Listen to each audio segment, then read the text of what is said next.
So here we got our two objectives. I know the difference between expressions and equations, and then I can evaluate algebraic expressions no matter what operation is involved. So algebraic means that we're going to now be using a lot of letters, lots of letters. And that's why they're also saying that we have expressions, well, also equations as well. So we've seen this before though. So expressions, of course, I guess they don't have equal signs. A number by itself can be an expression. It can have operators, but once it has an equal sign, it's an equation. So first up on the assignment, they're gonna have a question. So this part of the lesson is just to cover that part of the assignment.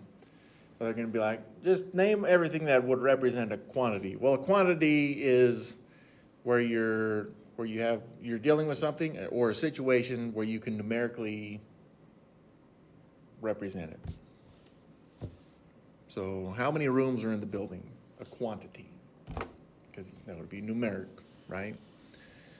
Once you start getting into non-numeric values, then you're looking at qualities. Like, what is the color of the wall in the hall? Now, you could say how many colors are being used in the carpet in this room, and you'd say, well, maybe 5 or 6. Okay, now it's a quantitative quantity type question. But again, colors, names, again, just anything that's non-quantitative is a qualitative value, not quantitative. But if it's numeric, it is quantitative. So this is what it looks like. Something like this. We'll say just put a check mark in anything that is a quantity. So anything, and again, they're saying pretty much find everything that represents something that could be numeric, could be. So for example, let's say, hey, the name of the child right there. No, names are not going to be numeric. Now you could have a numeric name, like my brother's name is Samoan for 2. I don't know why that is, but that's his name. And so that's, but again, it's not that the name is numeric, it's that it would have to ask how many names, then it would be numeric. So this one is no good. Height, of course, we've seen many height questions. Now it's saying the height of a chair. The truth is I don't care what it's saying about the chair. It's already a height question, so automatically it would be a quantity kind of thing, okay? Or they could say, what is the height of the name of that person? Okay, it's still height, then it's quantitative. The amount of pasta that can fit into 2 hands, what do you guys think? Yep, quantitative. Pages read in a book? Yep. Whenever you see the page numbers, that represents the pages. A letter of the alphabet? No. Now, if you were to assign it a numerical value, then it would. I put a check mark there. I didn't mean to. Shouldn't have done that. So if the question was the 5th letter of the alphabet, okay, now you made it quantitative, but a letter by itself, not quantitative. Color of a person's hair? No. Friendliness of your teacher? No. Now you could put it on a scale and say, well, rate your friendliness of your teacher from 1 to 5. And then you can make it numeric, but as of now, the way this is worded, no, it is not. The weight of a rock, we've seen lots of weight questions. So weight is going to be quantitative. We can represent that with numbers. How about the volume of water in a jug? Yeah, that would be quantitative. And then again, there's a color question. Paint color? No. And there is hex coding for colors in like HTML, but that's not what it's talking about, just a paint color. So you can make some of these numeric. Like I said, colors, when you're doing coding, you can use hex numerical values, but again, a color by itself is not quantitative. All right, so of course, we are starting a new unit, so naturally there is going to be lots of new vocabulary, and here's one of our vocabulary words, variables, because I'll be using this word quite a bit in this unit. So a variable usually represents an unknown value, but it can represent many values. And I guess we'll kind of go over that at some point in this unit. So for us, at least in math, we generally show this with the letter X, but any letter will do. Just we tend to avoid O's because they look like zeros, I's because that means something else in math, lowercase L's or uppercase I's like this because they look like ones, and then E because it represents something else in math. So we tend to avoid those, but like I said, you're going to see a lot of X. Just maybe you're familiar, y equals mx plus b. That's an X, would be a variable. Actually, all those are variables, but you can use other variables, other letters, right? Like I'm saying, y equals mx plus b. That's 4 different variables being used in one equation. Now, sometimes they can represent many values, which is why we say they're variable, because maybe it can represent 2 numbers. Maybe it can represent 3 numbers, or an infinite number of numbers. Who knows? Depending on how it's written. Using and defining variables is a key feature in problem solving. That's true, I guess. At least, again, if you can make it quantitative, comparing things, then it definitely works with problem solving. Now, just again, to represent this, let's just give some kind of real life example. I don't know, I just got candy bars on the mind. So let's say you're buying candy bars, they're $2 each. Okay, so you could say, well, 2 would represent the cost of 1 candy bar, right? Well, let's say you don't know how many candy bars you're going to buy because you want to buy lots of them. Okay, now you can make it some kind of expression by saying 2 is, which is not a variable, that's a quantity right there, a known quantity. But we can say, well, we don't know how many candy bars we're going to buy, so if I wanted to know how much I'm going to pay, I could take the 2 and I could multiply it by a variable like X. X would be the number of candy bars that I'm going to purchase. Now, the good thing about this expression is the X, it can represent, like if I don't want to buy any candy bars, I could say 0. 2 times 0 means I'm going to pay $0. If I wanted to buy 1 candy bar, I can replace the X with a 1, and 2 times 1 then it would be $2. And so forth, right? Like if I wanted to buy 150 candy bars, I'd do 2 times 150, and I would see that I'm going to pay $300. Which means that if I wanted to make this expression an equation, I could. But now it's going to have 2 variables, where this value is the cost, and the X is the number of candy bars. So now I have a 2-variable equation, and the amount that I pay will depend on the number of candy bars that I purchase. So again, we don't really need this part right here necessarily, but maybe you'd like to see it. Later on, they'll force you to see it, but for now, we don't have to have that there, okay? But that's how variables work. They generally represent values that we can't say for sure what they're going to be, but they could be anything theoretically, right? Maybe you want to buy 150,000 candy bars, I don't know, but you could. And you could put it into this expression and then figure that cost out.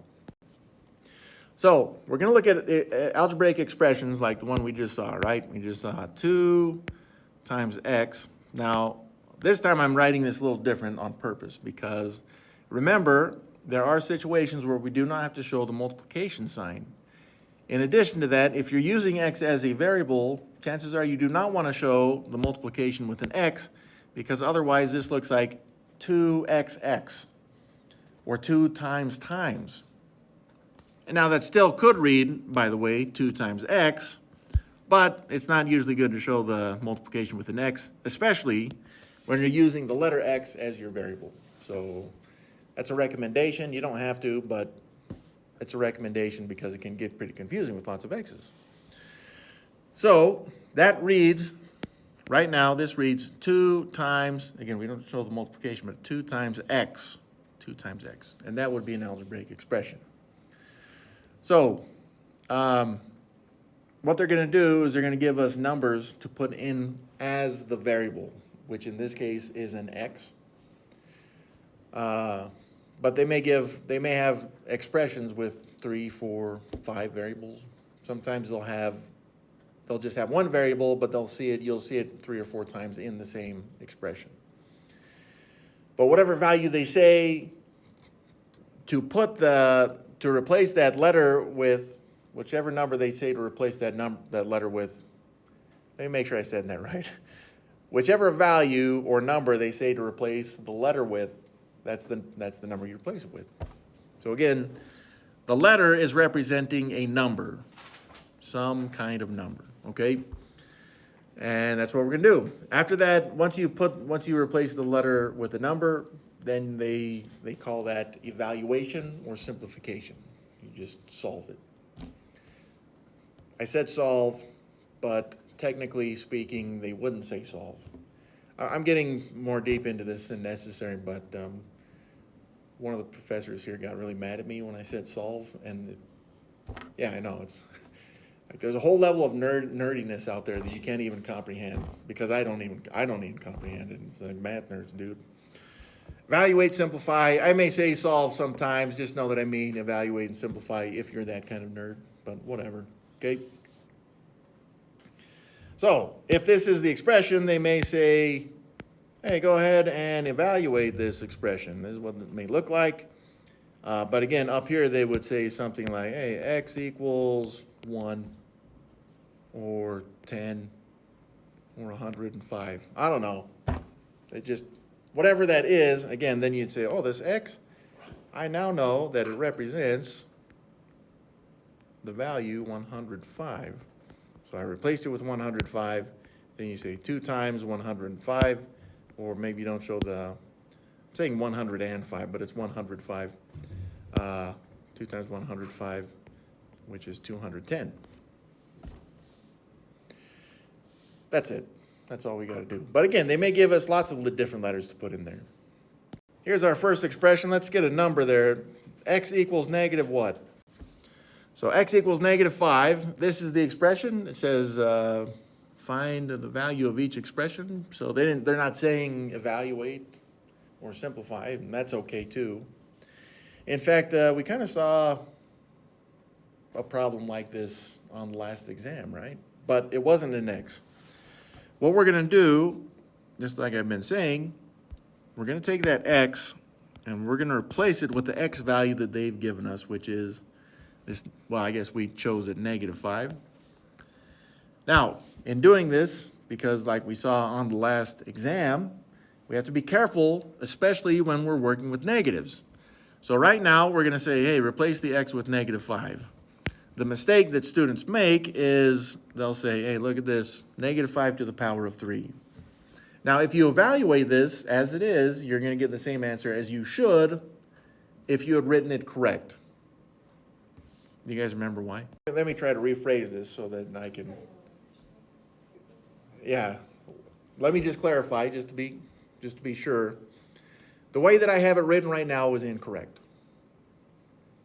But if you were to solve it as it is, you would get the correct answer. So this is incorrect, and that is what you have described is the correct way to solve what I have written, which is negative 5 times 5 times 5. But again, that would be incorrect. It's not that the solution is incorrect. It's not the evaluation is incorrect, is correct. It's that the way it's written is incorrect. So this just goes back to what we saw in the exam last time, and then also in the last unit. What's missing is parentheses. Because remember, it's an x that's going to be, the x is going to be to the power of 3. Let's make this a little bigger. X is to the power of 3. Well, what is x? X is negative 5. So you have to make sure that it's a negative 5 to the power of 3. So, of course, we'd just throw some parentheses around these and give these 5s some negatives like this. Now again, you're going to get the same answer because before, without the parentheses, you have 1 negative, and 1 negative is odd. An odd number of negatives will give you a negative answer. Now there's 3 negatives, which is still an odd number of negatives.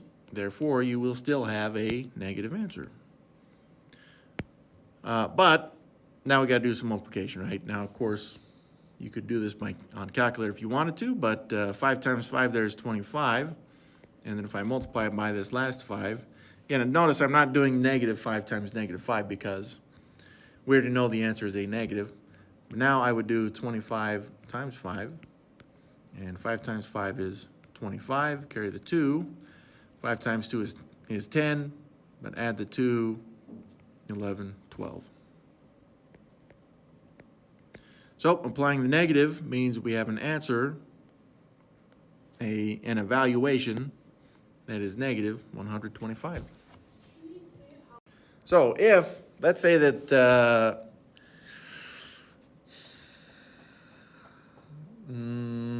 I mean, kind of. So if let's say that we're saying, you know what, and so this is a new problem, right? So let's relay this with an example. Let's say they had x is, let's say it's positive 5 this time. And they say, well, evaluate x to the power of 3, but negative x to the power of 3. Then it ends up being the same because this x is going to be replaced with a 5, right? And you could put that in parentheses if you wanted to, but then it'd be negative, and there we go, 3. And then again, just rewriting this, at least the way that it's written, you'd have this 5 right here. 1, 2, 3 of these. And this is essentially written the same way, but just with parentheses instead. And yeah, you still end up with a negative 125 answer. All right, here's another one. Evaluate the following for the given values. We have x plus y, where x is negative 12 and y is negative 8. Take a minute and try this out, and we'll go over it. So let's see how we get that then. So first up, and I'm trying to color coordinate these, right? So x is negative 12. So in this new expression, but without letters, we still have the plus sign, and we're going to replace the x with, well, negative 12. Now you can put that in parentheses if you'd like. You don't necessarily have to. And then they say y is negative 8. So we're going to replace the y with the value of negative 8. So just, I don't know, being a math nerd, I prefer to see parentheses right here, but some students don't need it, and they still understand that it's plus a negative 8. So if you don't need that parentheses, that's fine. Just you need to understand what is still happening, right? Okay, well, from here, we're adding 2 negatives. So if you start with the negative, like we have, and then you add another negative, you're going to have something that's more negative. So we know the answer is a negative. And then how negative is it going to be? Well, we're going to take 12 negatives and add 8 other negatives. So 2 plus 8 is 10. 1 plus 1, the one that we carried there, is 2. So it's going to be a total of negative 20. And there it is. All right, so like I was saying, there's going to be problems like this where, hey, take an x. There's only one variable here, x. But they're going to show it here, what, 3 times? So let's go ahead and do this one together. And x is a negative 2, and that's good. It's good to see some negatives in there for, you know, math class. So let's get our fraction line. And in doing it the way that I am, I'm gonna write out all of the numbers that I have and then fill in the x's. I'm gonna leave the x's wherever there's an x. I'm gonna leave it blank so that I can put in a negative 2 there. Okay. So right, we'd have x to the power of 2. I guess with this technology I can put the x right. So I'm gonna rewrite this. What the heck? X to the power of 2 plus 5x plus 6. And as a fraction, this is all over x plus 3. Well, we know from the value that they've given us that x is going to be negative 2. So there's the 3 x's that are being shown in this expression. And we're going to take each of those x's and we're going to replace them with negative 2. So that x, the first one, that is x to the power of 2. Now, and notice I am using parentheses so that we understand that it's a negative 2 that's being raised to the power of 2. So there's that one. Then we'll take the next x right here, the 5x, and we're going to replace that x with another negative 2. And then the one in the denominator, where we got the x plus 3, let's take that x and replace it also with negative 2. Now what they have for us right here is an order of operations problem, and this order of operations problem is kind of 3 different problems that we need to solve or evaluate, whatever. First is the numerator. So let's give ourselves a little bit more space. And by the numerator, I mean just ignore the denominator. So let's take this numerator here and let's work with it. There we go. Okay, so by the order of operations, we've got negative 2 to the power of 2 plus 5 times negative 2 plus 6. And the order of operations would say do that exponent first.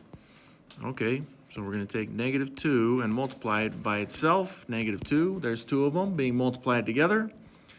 When I combine these, I have 2 negatives that are being combined, and that's where the tricky part comes in with the bases here being negative. With an exponent specifically that's even, negative 2, a negative times a negative is going to produce a positive answer, and then 2 times 2 is 4. So we end up with positive 4 there, and then we can just take everything else and put it into this new expression. Okay, but that takes care of the exponent. Now again, I'm going to emphasize this because it's a fairly common mistake on exams. Without this parentheses, some students would write this as negative 4 because they would have negative 2 times 2, which is evaluated correctly for what they have written, but it does not evaluate correctly for what in this case is x squared. So it's the x is negative 2, so it needs to be negative 2 times negative 2 because that's what x is. All right, so with the exponents taken care of, we're looking for multiplication or division from left to right, and there is some multiplication. That's 5 times negative 2. Here we have a positive times a negative. They're opposites, which will produce a negative answer, and then 5 times 2 is 10. So now we have 4 plus negative 10, and again, this is just the math nerd in me. I like to have that parentheses with addition of negatives, and then plus the 6. Okay, that's all the multiplication that was there. So we're now on addition and subtraction from left to right. And the first up, we got this 4 plus negative 10, and it's already addition, so we don't have to worry about that, but we're adding more negatives than we have positives to start with, so that will produce a negative answer. Then just take, since they're opposites, take the big number and subtract, since they're opposites, the smaller number. 10 minus 4 is going to be 6. So I have negative 6 there. And we still got the other plus 6.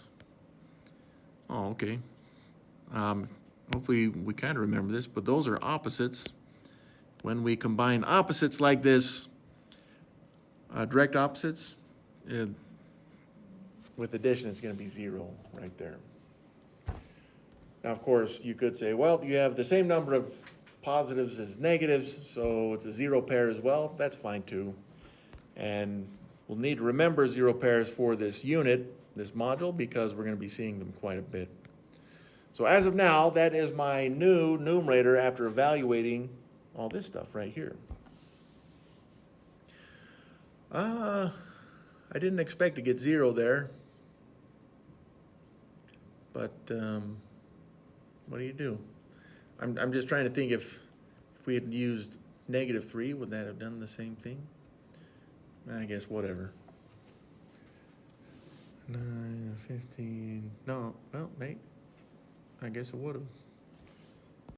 Okay, next up, is to evaluate just the denominator, right? So we're going to take the denominator, negative 2 plus 3, which is only going to take, one operation here. Now in this, we're adding opposites. Since we're adding opposites, we see that there are more positives than negatives, so the answer will be a positive. And then we take the big number, 3, and subtract the small number, 2. And 3 minus 2 is 1, so we end up with a positive 1 denominator. So there's our 1 denominator.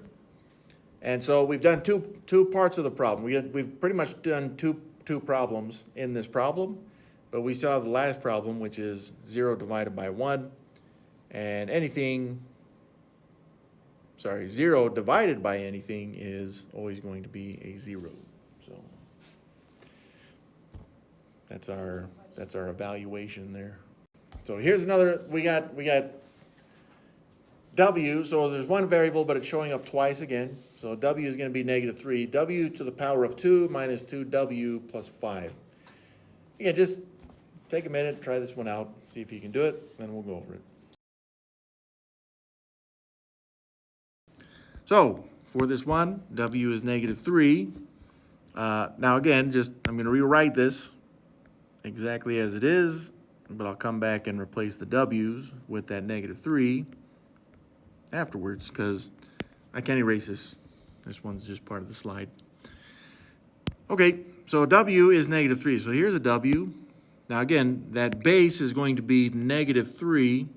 So the W, which is negative 3, I'm going to put that in parentheses just so I can remember that it's a negative 3 that's being raised to the power of 2. All of the negative 3, not just the 3 to the power of 2. And then we've got minus 2W, so I'm going to come in here and replace this W with the value of W, which is, again, negative 3. So again, this is just another order of operations problem that we're going to just go through. There's nothing to do on the inside of those parentheses. In fact, we put them there. So we're going to focus on the exponent first. So that's negative 3 to the power of 2, which is going to be negative 3 times negative 3. Negative times a negative is going to produce a positive answer. And then 3 times 3 is 9. So we have a positive 9 there. And then we got the rest of the expression. So now it's 9 minus 2 times negative 3 plus 5. We will need a little bit more space there. And that's all the exponents. Next up, multiplication and division from left to right. Sorry, multiplication or division. Now that would read for me right now as 2 times negative 3, but some students like to say that's negative 2 times negative 3, which is okay. As long as you understand there's an operation between the purple 9 and the multiplication that we're doing. We'll get into that. But for now, I'm going to just treat this as 2 times negative 3. They're opposites, and it's multiplication, which is going to produce a negative answer. 2 times 3 is 6. So I end up with negative 6. And now I have 9 minus negative 6, which I will put in parentheses, plus 5. So we're down to our last two operations, addition and subtraction from left to right. And we even have that minus negative 6, so I'm going to make that a plus sign. 2 negatives make a positive is another way to say that, just like we've done. And on the left here, I now have 9 plus 6, which is 15. And then I will finally add the 5. 15 plus 5 is 20. Positive 20.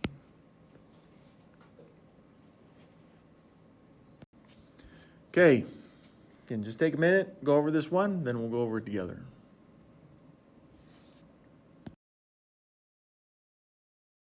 All right, so I already have this rewritten, so I can just replace those X's and Y's. And, well, the first one, I guess, is a Y. It doesn't matter. Y is negative 5, so let's go ahead and go in there. Let's take that Y, and we're going to replace it with negative 5.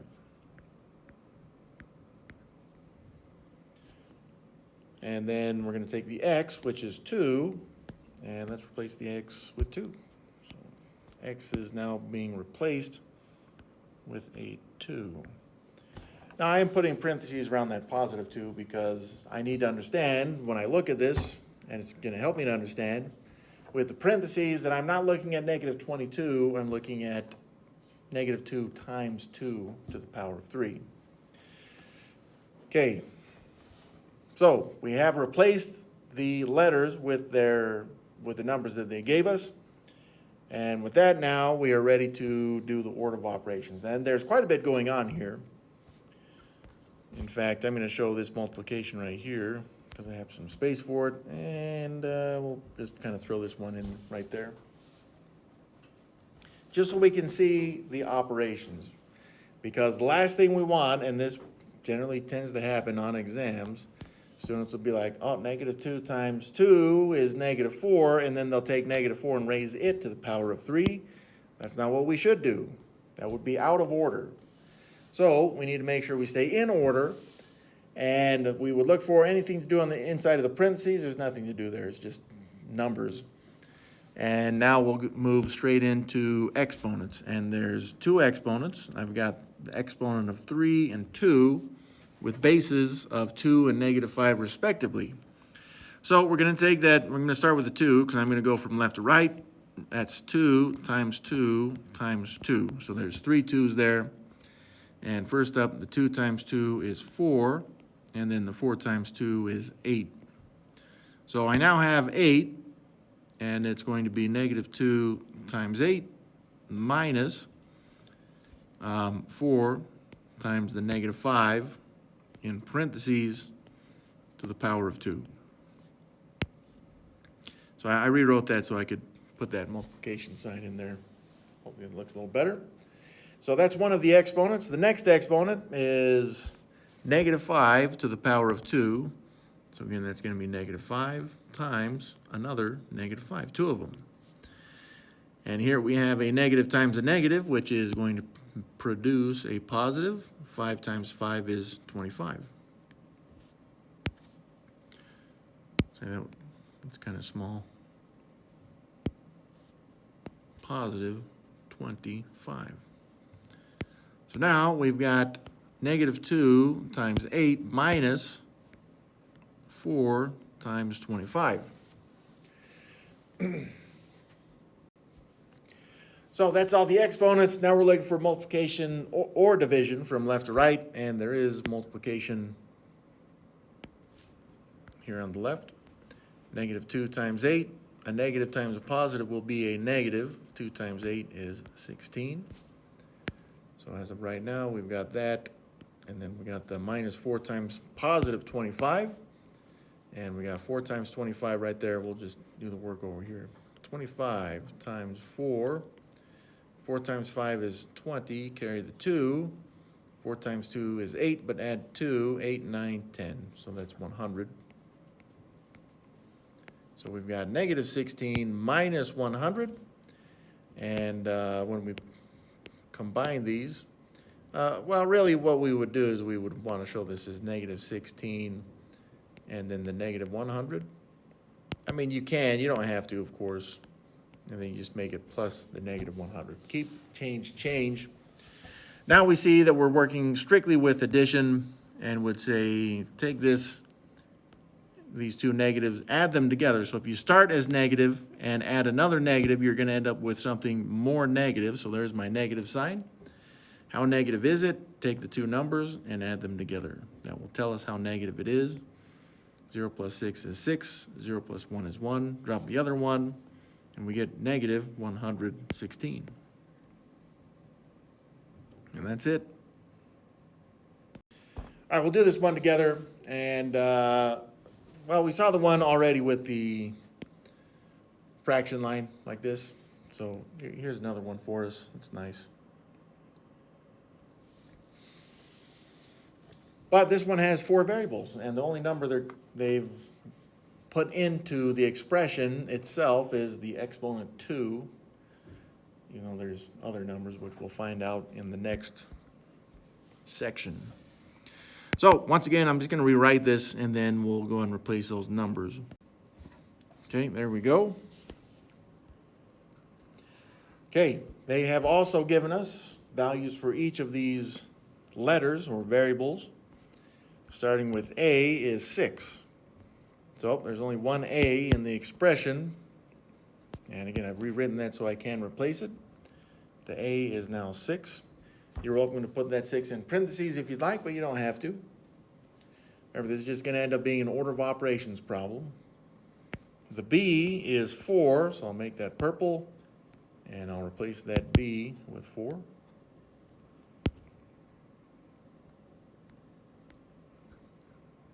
C then is 1, so we'll take the C and replace it with 1. And then finally, D is 3. So we're going to take that D there in the denominator. We're going to get, and it's not that we're getting rid of it, we're replacing it. So with 3. So this is my new expression, which is, I don't know if that's really nasty looking, but it's, I don't know, I've seen better.